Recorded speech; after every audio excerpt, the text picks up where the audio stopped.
Hello ladies and gentlemen, my name's Scyushi. I've got hundreds if not thousands of hours in VR games as a whole, and this is Legendary Tales, a very, very expensive, probably one of the most expensive VR games I've ever seen.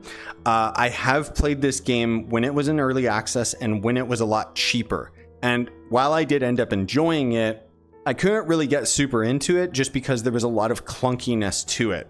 So what I'm going to be showing you guys today is kind of a first impression, let you know what you're getting with this and whether or not it's worthwhile will ultimately be up to your decision. But the real bottom line is, do you love VR and do you love Diablo? Because that's essentially what this is. I'm not talking Diablo 4, but more like Diablo 1, maybe Diablo 2.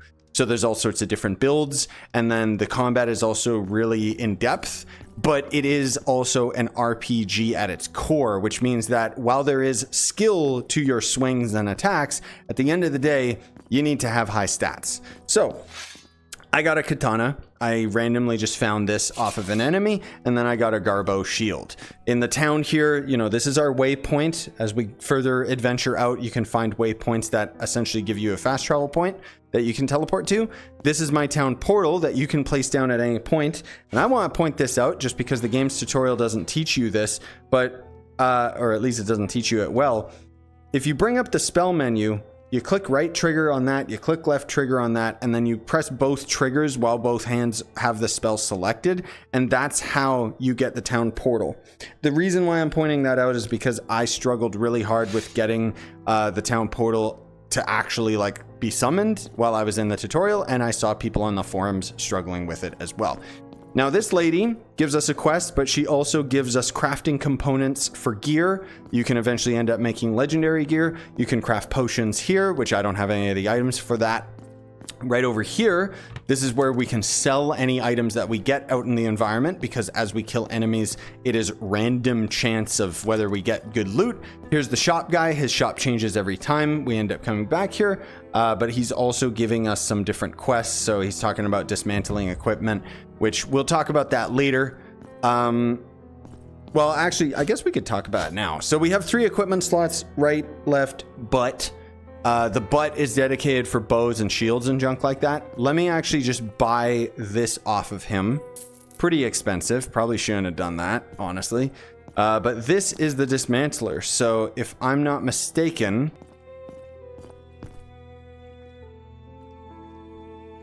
Oh, there we go. Okay. Weird. So anyways, that's now a piece of ore that I can use for crafting.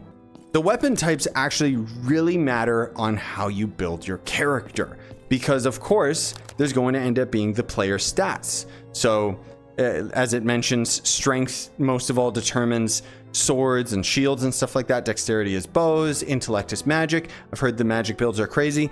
We've got some base stats here: health, mana, and luck, which I guess is just drop chance. Our armor value, and then our resistance value being a very, very important aspect. So we've got our items, objects, which is like ore and crap, and then quest items, all in their own separate thing. We're earning honor as we're fighting enemies, which can be spent on various rewards. Over here, we're not gonna get into this, but this is the crafting. So you can craft the hilt, you can craft the blade, and you gotta actually like forge it all together, which I haven't done yet. So I don't really want to do it because I don't know how to do it. Let me actually just warp out of here. The cool thing is that the combat is quite skill-based. So you can parry. The length of your weapon actually matters. The hitbox on your weapon also is determined, like that is blunt damage. This is slashing damage. And if I stab them, although it's difficult to do with the katana because the blade is bent, would be stabbing damage. And I can also hit their weapons back with my shield or even my sword in order to parry them. And there's a chance that any of these enemies can end up dropping random pieces of gear that we could then end up equipping on our character as well. You're a new enemy. So right there, I actually did like a perfect parry, which is difficult to do. There's a piece of loot. My first legendary. Perfect. We got this on camera. Hello? Whoa. Ooh. Okay. Let's see what the stats are on this. Oh my god. Okay. Parry damage 29% damage increase on piercing attacks, which means it's good for stabbing. 3% penetration, bypass physical resistance, 2 strength, and it's got a special ability of ground spike by Katana. Ground spike. How do I use... There it is. Okay, I don't know how I actually use ground spike. I assume I primed it, and now I just gotta hit the enemy with it.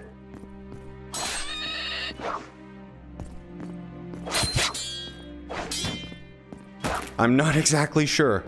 Oh, okay, so look at that. I didn't know that there's soft parrying and hard parrying and stuff. That makes sense. That makes sense. Using an active skill.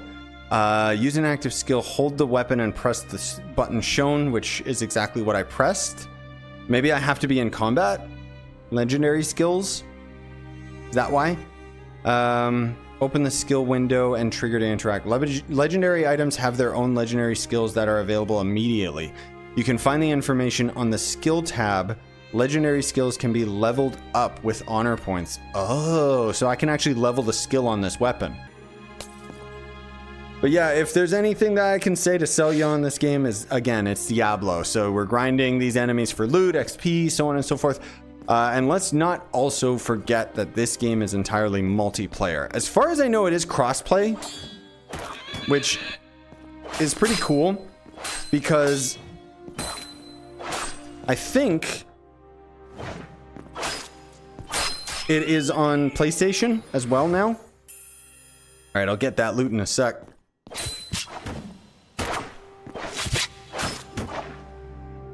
But one thing that you guys aren't really seeing as much with how I'm flim-flamming and shaking around is essentially the combat is skill-based on top of, obviously, it's RPG, so I need to have like higher numbers in order to deal more damage, etc., right? Let's use the tinier buckler, because why not? But the point is, if I swing way too much, then it actually dissipates, like my damage gets, there's damage fall off. So I'm trying to kind of like swing with purpose,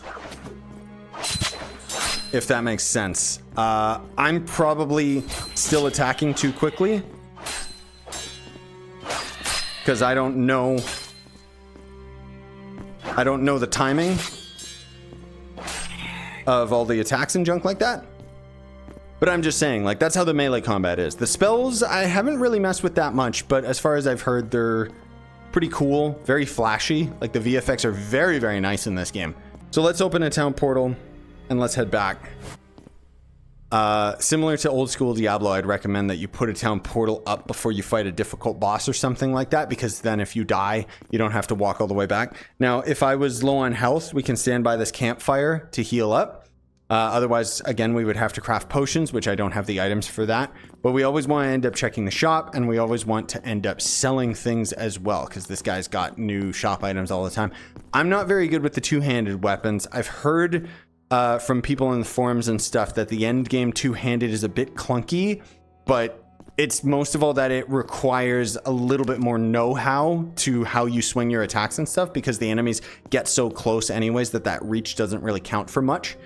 But yeah, most of all, again, like I said, I wanted this to be a quick little showcase, and I wanted to kind of share my opinions on this game, most of all based on the price. I think that if this is a game that's appealing to you, go for it, or at least wait for it to be on sale, because there are not many games like this. And if there's one thing that I have noticed about these developers is they're a very, very small team, but they are very passionate about this project. It's come a long way since I last played it when it was in super early access. Obviously, you know, with skill trees and the legendaries having all unique abilities and stuff like that, there's a lot to this game. Like, there's set items, you can grind bosses over and over for their drops, you can go to higher difficulties and stuff. But the thing is, it being an RPG game means that eventually you're gonna come to enemies and bosses and stuff that will just be spongy, and there's nothing you can do about that because you're not a high enough level or don't have a high enough strength stat.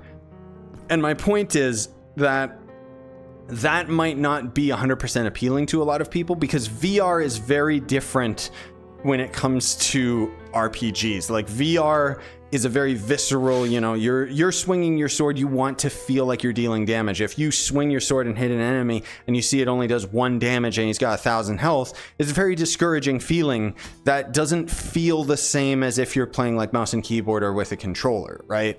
So as a comparison, if this is a game that you are attracted to, but you don't think that you like the number RPG aspect of it, I would recommend Blade and Sorcery, because that one is essentially the more skill-based combat, where it's more leaning on the side of for fun rather than, you know, trying to do all this number stuff. Blade and Sorcery is already, in my opinion, the best melee combat of any VR game, and they are planning on having their 1.0 release this year, which is going to add a full campaign, and I cannot wait for it. This game, though, as I mentioned, is really, really cool, but the problem for me is I have a very hard time with the idea of playing one singular VR game for hundreds of hours on end, most of all because eventually, like as you can see when we're fighting the enemies and stuff, it's kind of like you fight them and it just kind of keeps repeating itself from there on. And that can be fine in a normal video game, but in VR it's quite different, because it means that I gotta set up my headset, I gotta set up my controllers, make sure the battery on my controllers is always good. Like it's a process to set up and play a VR game, and sometimes you just can't play a VR game for hours and hours and hours on end. And so this game, to me, I feel like it's worth its price simply because of the playtime that you'll get out of it, but you have to be able to dedicate that playtime to it. Otherwise, again, I would say get it on sale, because I'm pretty sure when I bought this game, it was half price back when it was early access. And as I mentioned, this is the most expensive VR game that there is. And because of that, it means that there's a lot of other really good VR games that you could get, multiple VR games, but for the same price as this game, that in my opinion bring more enjoyment, like Pavlov, Blade and Sorcery, and other stuff. But that's my opinion towards it. Again, this is a video to just showcase what the game is, what it does right, and let you decide for yourselves.